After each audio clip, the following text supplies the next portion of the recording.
Hello, in this video I'm gonna show you how to change your theme from dark to light on your Nintendo Switch.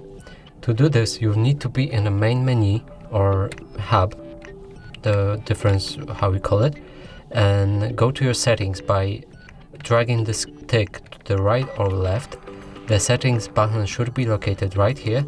It's the thing highlighted here. You press A. Then you scroll down with your stick again till you see the themes option. You hold to it, then move your stick to the right like this, and from here you can choose the basic black or basic white. That's it for this video. Hope you like it. Please consider subscribing to our channel, leave a like and a comment below.